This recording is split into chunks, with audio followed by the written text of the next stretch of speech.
Bonjour et bienvenue à votre émission Lumière du Monde. Nous sommes à quelques jours de la grande fête de Noël, alors vous vous en doutez probablement, nous parlons de cette fête si importante pour nous chrétiens et chrétiennes. Car comme le dit l'expression populaire, c'est de la grande visite qui s'en vient. Vous avez une crèche au pied de votre arbre de Noël? Eh bien, découvrez avec le frère Sylvain Richer d'où nous vient cette tradition. Une messe à l'extérieur, vous en avez peut-être déjà vécu une. Mais une messe de Noël à l'extérieur, ça, c'est plus rare, mais ça existe. C'est ce qu'on va découvrir. Nous accueillons à nouveau notre prof de philo, Louis-André Richard. Sa chronique porte sur la venue sur Terre du Créateur du monde. C'est notre quatrième et dernière capsule de l'Avent avec Andréane et Justin. Nous terminons ce temps de préparation à Noël en beauté. Bonne émission!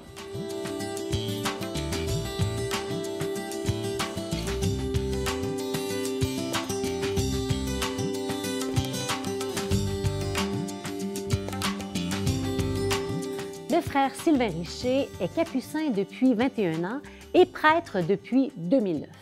Avant de devenir capucin, il était technicien en aménagement et interprétation du patrimoine, notamment pour le patrimoine naturel et l'aménagement du territoire. Il est frère à l'Ermitage Saint-Antoine de Lac-Bouchette dans la région du Saguenay-Lac-Saint-Jean.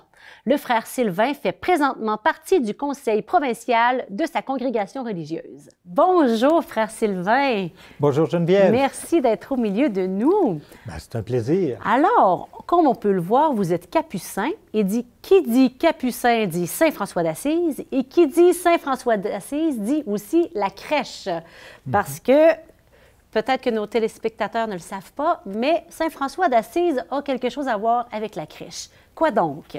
C'est que dans les années 1223, donc quelques années avant sa mort, Saint François d'Assise, qui était un homme d'une grande sensibilité, il aimait voir, il aimait toucher, il aimait sentir, ça l'habitait beaucoup, et surtout ce qui touchait Dieu, désirait voir de ses yeux de chair ce que, dès sa naissance, le Fils de Dieu avait enduré pour notre salut, en s'incarnant.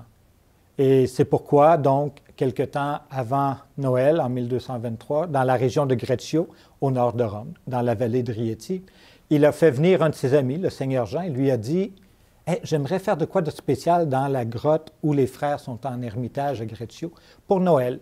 Alors, voici, va préparer tout ça. » Et le tout ça en question, c'était justement une mangeoire, parce que, comme j'ai dit, il voulait voir de ses yeux de chair ce que le Très-Haut, le Fils du Très-Haut, avait enduré comme désagrément, couché dans une mangeoire et entre un bœuf et un âne. Okay. C'est là où on a la première indication dans la tradition du bœuf et de l'âne à la crèche, comme on voit, comme on représente toujours. Oui, souvent. Hein? Oui. Ouais. Alors, c'est simplement comme ça. Et il a invité tous les gens des environs qui sont venus de nuit avec des torches, en chantant, qui ont vécu la messe de Noël où lui-même, François, a prêché l'Évangile, car il était diacre. Et ce qui lui permettait vraiment de saisir davantage, je veux dire, dans sa chair, dans son cœur, cette humilité de Dieu qui s'incarne. Parce que l'humilité de l'incarnation, plutôt, et l'amour manifesté à la passion sont les deux points, les deux pôles de sa spiritualité personnelle, mais aussi de toute la spiritualité franciscaine. Puis, dans la crèche, il y a plein de personnages, il y a plein de monde. Comment ça qu'il y a tant de monde? Qu'est-ce qu'ils font là? Bien, ce qu'ils font là, on sait qu'il y a des gens à la crèche, hein? Naturellement, Marie, Joseph et Jésus. Jésus, j'espère. Hein? S'ils n'étaient pas là, il y a les bergers qui viennent. Hein? Les bergers à qui, dans leur veille de la nuit, on a annoncé par les anges la naissance du Sauveur à Bethléem avec un signe. Vous trouverez le nouveau-né couché dans la mangeoire. Ils sont allés voir et eux-mêmes vont témoigner de ce qu'ils ont entendu, de ce qui leur a été annoncé. Donc, il y a la Sainte Famille, il y a les bergers et l'évangéliste Luc marque tous ceux qui entendirent ce que disaient s'étonnaient de ce que racontaient les bergers. Tous ceux On ne sait pas ils sont combien. Mais il y avait d'autres mondes qu'on n'illustre pas dans la crèche. Des fois, non. Il y a certaines représentations de crèches où on va en voir de ces autres gens-là. Bon, sûrement la sage-femme qui a aidé Marie à accoucher, les gens autour aussi, parce que quand un enfant naît, on aime ça, aller voir. Hein, dans notre famille, dans nos cousins, cousines, parce que dans mon cas, je n'ai pas de ça, mais quand il y a un enfant qui naît, on veut y être. Ça attire. Ça attire, oui. Et toutes ces personnes-là, et en plus les mages qui viendront quelque temps plus tard, et qui, eux, vont repartir par un autre chemin, mais toutes ces personnes-là vont porter témoignage. Alors, tous ces gens sont encore à la crèche aujourd'hui. C'est vous, c'est moi, c'est tous les gens que l'on connaît qui vont se laisser toucher par la naissance de l'enfant de Bethléem. On dit, hein, l'Emmanuel, Dieu avec nous. Il vient encore frapper parfois à la porte de nos cœurs, de nos vies. Qu'est-ce que vous diriez à quelqu'un pour qui ça arrive? Comment faire voir ou entendre sa présence au milieu de nous aujourd'hui? Bien, premièrement, pour percevoir la présence de Dieu parmi nous aujourd'hui, moi, je dirais qu'il faut apprendre à être seul, à être silencieux, à avoir les yeux ouverts aussi. Parce que Dieu, oui, je peux l'entendre en moi, mais le voir aussi agir autour de moi dans toute la création. Il est présent partout. Et c'est là que si je réussis à faire silence en moi, en fréquentant la parole de Dieu, les sacrements, naturellement, tout ça, c'est essentiel parce que je ne peux pas entendre une voix que je ne connais pas, qui ne m'est pas présentée. Mais pour pouvoir l'écouter, donc, faire silence, me retrouver seul parfois. Et en fait, c'est me déconnecter. Pour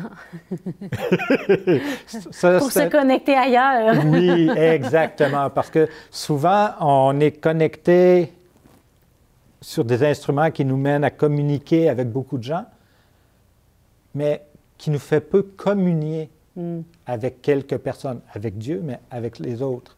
Hein? D'ailleurs, Emmanuel, Dieu avec nous, ben, s'il est présent en moi, je dois lui être présent à lui aussi. Et à lui en moi, dans les gens autour de moi et dans la création. Nous sommes à quelques jours de Noël. C'est une grande fête, c'est tout proche. En 2 phrases, qu'est-ce que vous nous souhaiteriez pour cette année, pour ce Noël? Bien, avec les temps que nous vivons de pandémie, on peut être un petit peu désespéré parfois. Alors moi, c'est de souhaiter aux gens l'espérance, de retrouver l'espérance. L'espoir, oui, mais aussi cette espérance qui anime toute personne qui peut et qui veut le bien pour lui-même, mais pour toutes les autres, et encore plus pour un enfant qui vient de naître. Alors, retrouver cette joie de la naissance, cette paix que l'Emmanuel nous apporte, parce que en tant que disciple du Christ, en tant que chrétien, bien, notre foi s'exprime, est alimentée plutôt par cette espérance qui m'anime, et ça se déploie dans la charité, dans l'amour que je porte à moi, à Dieu, mais tout ça dans l'amour pour mes frères et mes sœurs. Un grand merci, frère Sylvain, pour votre éclairage. Je pense qu'on va regarder différemment la crèche cette année, hein, avec plus de profondeur et d'accueil de cette visite de Dieu au milieu de nous. Oui, bien, accueillir celui qui vient nous visiter, c'est toujours une grande grâce quand on est capable de le reconnaître. Un grand merci, un joyeux Noël à vous. Bien, pareillement à vous et à tous ceux qui regardent cette émission. Merci. Avez-vous entendu parler d'une messe de Noël à l'extérieur? C'est un projet qui fait le bonheur de bien des familles du côté de Loretteville. D'année en année, on attend le retour de cette messe toute spéciale. Allons voir. Il existe vraiment de super belles initiatives dans notre église, puis c'est agréable de les découvrir. On va en voir une que ça fait 34 ans qu'elle existe, ici à l'église de Saint-Ambroise de la Jeune-Lorette. Venez-vous-en! Alors, là, on est rendu dans l'atelier. Ah oui? Dans l'atelier du sacristain. Tu vois, là, il est en train de préparer l'étoile qui va servir, là, qu'on va installer après l'arbre. Vous faites une messe extérieure dans le froid du Québec le 24 au soir. D'où est venue cette idée-là? Ça a commencé dans ma première année de presbytérat. C'est vrai que j'ai toujours aimé la nature puis le plein air. Et ça me permettait justement de revivre cette expérience-là. Je l'ai vécu quand j'étais dans des camps avec les scouts. Je l'ai vécu dans le camp Keno. On célébrait à l'extérieur. Et je me suis dit, bien, peut-être qu'on pourrait vivre l'expérience à l'extérieur, un peu comme les bergers qui s'approchaient de Jésus, qui n'avaient pas d'endroit. Il n'y avait pas d'endroit dans la salle commune. Mais nous, c'est comme si on était des bergers qui s'approchaient là, en dessous des sapins, des arbres qui sont ici, comme si on était dans une crèche géante, puis on s'approchait pour célébrer la naissance de Jésus. C'est de là que ça a commencé. Qu'est-ce qui vous a motivé à embarquer dans cette aventure parfois glaciale, si on a bien compris? C'était le fait que mes petits-enfants, ma famille, ont participé à la messe de dehors. Et c'était pour eux autres un avancement pour venir avec nous, participer. On accueillait les gens très chaleureusement, on les emmenait ici. Les gens étaient tellement chez eux qu'il y en a qui se couchent à terre et qui ont écouté la messe. D'autres emmenaient leurs chiens. Les enfants, ça jouait dans la neige.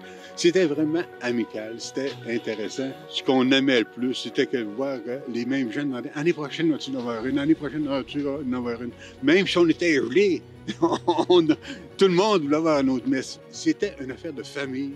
C'était... puis, je vais vous dire une chose, s'il n'y avait pas ça, personne, ces mondes-là n'allaient pas à l'Église.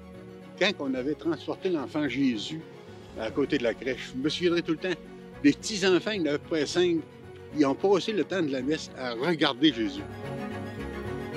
Il y a un côté simple dans la célébration, le bon enfant. Il y a un côté de simplicité. Voir les enfants à genoux devant la crèche, voir une personne âgée arriver avec sa chaise de camping, avec son gros manteau de fourrure, une grand-maman qui est bien installée avec toute sa famille autour d'elle. Une chose qu'on ne peut pas faire à l'église parce qu'on est forcément en rang. Mais ici, il n'y a pas d'encens, il n'y a pas de parfum, ça sent l'air pur et puis on peut célébrer au grand air. Je pense que c'est ça qui attire de plus en plus les gens. Là, tu sais. Et en haut, beaucoup plus haut, c'est là qu'on va installer l'étoile. De fait, on voit le crochet après l'arbre. C'est là que s'installe la grande étoile qu'on a vue tout à l'heure. C'est pas un spectacle, c'est pas un show, là, mais c'est quand même un lieu de rencontre. Les gens viennent pour prier, viennent prier différemment. Puis d'année en année, on dirait que les gens se retrouvent. Parce que ce sont les mêmes personnes qui reviennent à cette célébration-là. Il y a des gens qui viennent même de la Rive-Sud là, pour venir célébrer avec nous. Et puis on se retrouve d'année en année, on partage, on célèbre ensemble. Donc je pense qu'il n'y a aucun doute sur le moment de prière. On prend ça au sérieux. Bon, mais alors, je vous remercie sincèrement de cette petite tour guidée. On espère qu'il y aura plein de gens qui vont répondre à l'invitation. Puis, on se souhaite une belle messe de Noël. Merci beaucoup. Je te souhaite que ce soit aussi un très joyeux Noël. Merci. Profitez-en bien. J'ignore si vous y avez pensé comme moi, mais c'est assurément la messe la plus froide de l'année. Mais, comme nous venons de le voir, c'est aussi un événement très chaleureux. C'est déjà le temps de notre chronique. Notre collaborateur philosophe se demande « Qu'est-ce que ça change que le Créateur du monde soit venu nous visiter? » Toute qu'une visite.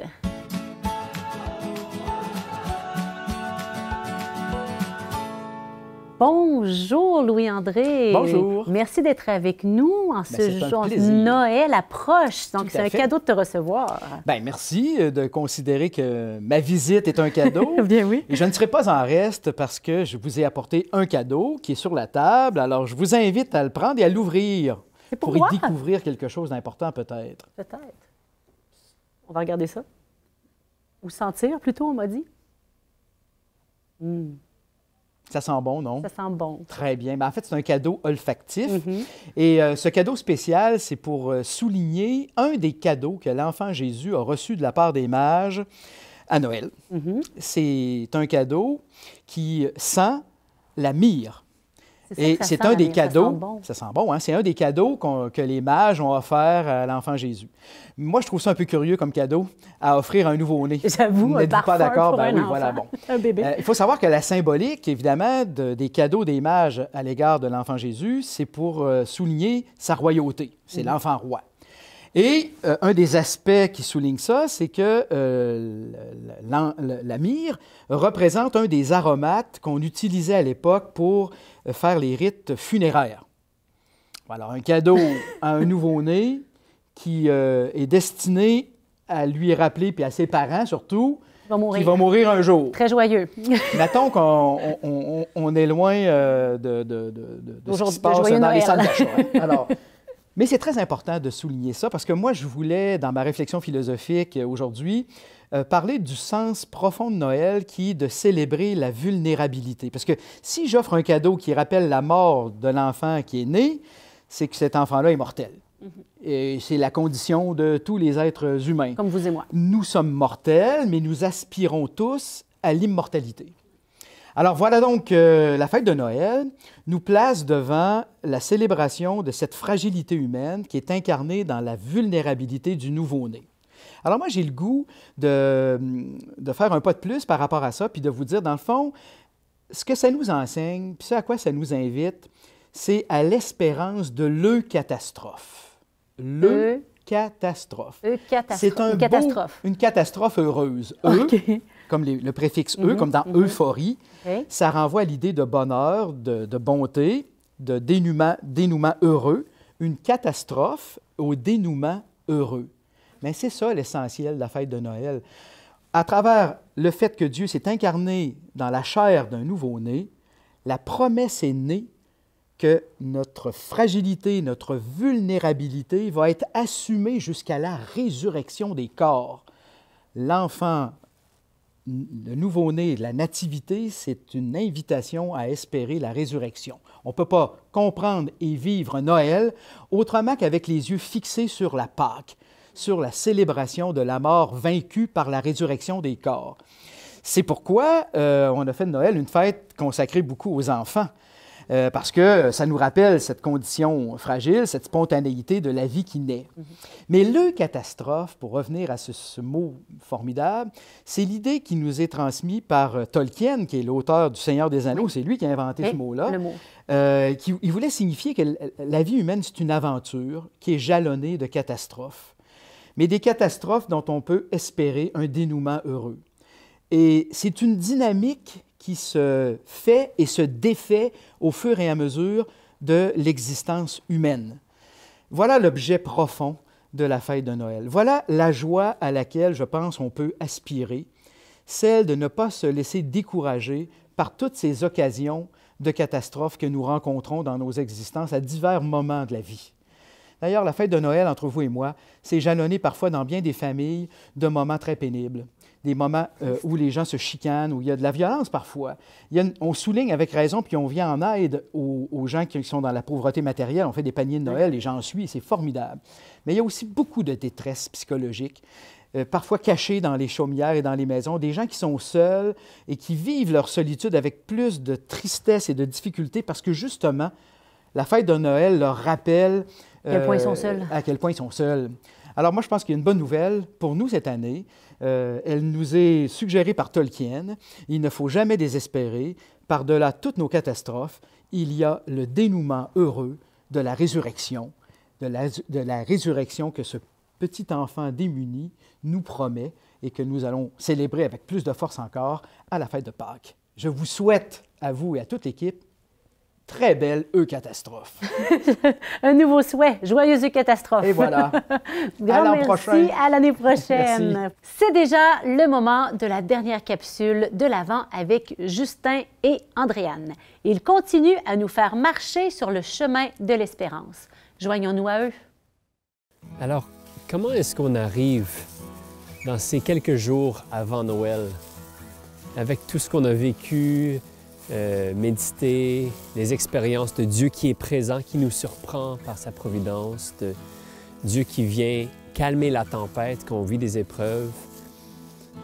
Quelle est cette espérance que nous avons vécu et que nous voulons vivre encore avec lui qui vient naître à Noël? Moi, je pense que ce qui devient de plus en plus clair dans mon cœur, c'est que le mystère de Noël, oui, on le sait, c'est pas séparé du mystère de la croix, mais c'est vrai dans ma vie. Parce que celui que je vais contempler le 24 au soir, là, le petit enfant dans la crèche que je vais déposer sous mon sapin dans mon salon, c'est lui le sauveur du monde, c'est lui la lumière, c'est lui qui vient me rencontrer à chaque jour, qui me sauve. C'est le même mystère. Moi, je suis une grande fille, je suis capable. Mais mon Dieu que j'ai besoin d'un sauveur. J'ai besoin de quelqu'un qui est plus grand que moi. J'ai besoin de quelqu'un qui vient me prendre dans tous ces espaces de ma vie, de tout ce que je suis. Qu'il n'y ait pas un petit coin de ma personne qui ne soit pas connu. Et ça, je pense que c'est ça que les bergers ont reconnu, que les rois mages ont reconnu. Tu sais, il faut le faire, là. Reconnaître dans un enfant couché dans une crèche, celui qui vient pour sauver, le Messie, celui qui réalise les promesses de l'Ancien Testament, ça prenait de la foi. Ça prenait de la foi. Et cette foi-là conduit à une espérance extraordinaire. Juste de penser qu'on va pouvoir vivre toute l'éternité à côté de Jésus, en présence de Jésus. C'est ça ma foi, c'est ça mon espérance. C'est que je puisse passer le reste de mes jours en présence de Jésus, de l'Église, de Marie, de tous les saints, de tous ceux qui nous ont précédés, de tous ceux qui ont bâti notre Église, ceux qui ont annoncé cet évangile qu'on est en train de proclamer à notre tour. C'est celui-là que je vais contempler. Alors pourquoi pas, avec tout ce que tu viens de partager, avec tout ce qu'on a vécu ces dernières semaines, aller à la crèche, justement, rempli de cette espérance vivante d'un Dieu qui, avec nous, veut tout vivre. Nos moments de joie comme nos moments d'épreuve dans toutes les saisons de notre vie, que si on s'attache à lui, si on est avec lui, on va porter du fruit, que notre espérance va voir naître une vie nouvelle. Alors, osons prier et de demander la grâce de rester accroché à la source de l'espérance, de rester proche de Jésus, lui qui peut nous renouveler quand c'est difficile. Osons rester connectés à lui. Parce que c'est seulement avec lui qu'on peut espérer encore. Joyeux Noël tout le monde! Que les fleurs éclosent ou que les feuilles soient en train de tomber, que les fruits abondent ou que le champ soit dur à labourer, peu importe la saison. Quand l'automne me prend, ce que j'aimais, ce que je croyais mien, que l'hiver durant va jusqu'à me faire douter de demain. Peu importe la saison où je suis, tant que ta sève en moi coule, même si pour l'instant rien ne se voit, je n'écoute que ta voix. Si je demeure en toi et toi, moi, le fruit abondera. Tant que ta sève en moi coule, peu importe les saisons, qu'importe les saisons, je prends courage et je crois. Le temps ne m'appartient pas, il ne m'appartient pas chaque journée qui s'écoule. Que je t'aime avec passion, poursuive ta mission, tu es maître des saisons. En ton temps, le fruit viendra, le fruit abondera, le fruit abondera pour te donner la gloire.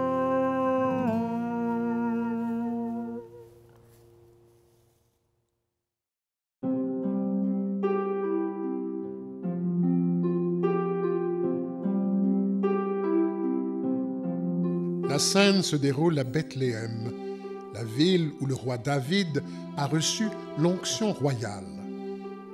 Joseph est de la lignée de David. Il est à Bethléem avec Marie, son épouse, pour le recensement ordonné par l'empereur Auguste. Or, pendant qu'ils étaient là, le temps où elle devait enfanter fut accompli. Marie mit au monde son fils premier-né. Elle l'emmaillota et le coucha dans une mangeoire, car il n'y avait pas de place pour eux dans la salle commune. Il faisait nuit dans les champs quand les bergers ont été enveloppés de lumière. Un ange les rassure et leur annonce une grande joie. Voici que je vous annonce une bonne nouvelle, qui sera une grande joie pour tout le peuple. Aujourd'hui vous est né un sauveur, qui est le Christ, le Seigneur. Allons jusqu'à Bethléem pour voir ce qui est arrivé, l'événement que le Seigneur nous a fait connaître. Si Jésus accueille les bergers en premier, c'est que ce sont les pauvres, toutes ces petites gens qui seront les premiers chrétiens.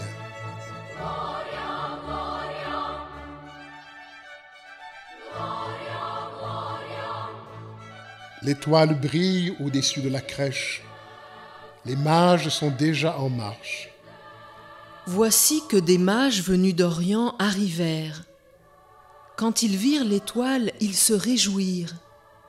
Ils virent l'enfant avec Marie, sa mère, et, tombant à ses pieds, ils se prosternèrent devant lui. Noël, c'est la célébration de l'amour de Dieu qui apporte la paix au monde entier, des pauvres bergers aux riches savants. Ô Vierge Marie, que l'enfant de la crèche que tu nous dévoiles tendrement nous guide dans ce chemin d'amour et de paix. Amen.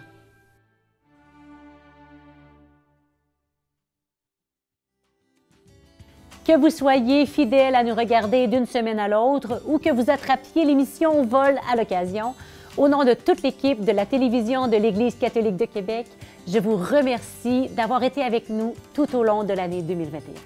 C'est un privilège que vous nous laissiez entrer chez vous par le biais de la télévision ou encore par Internet.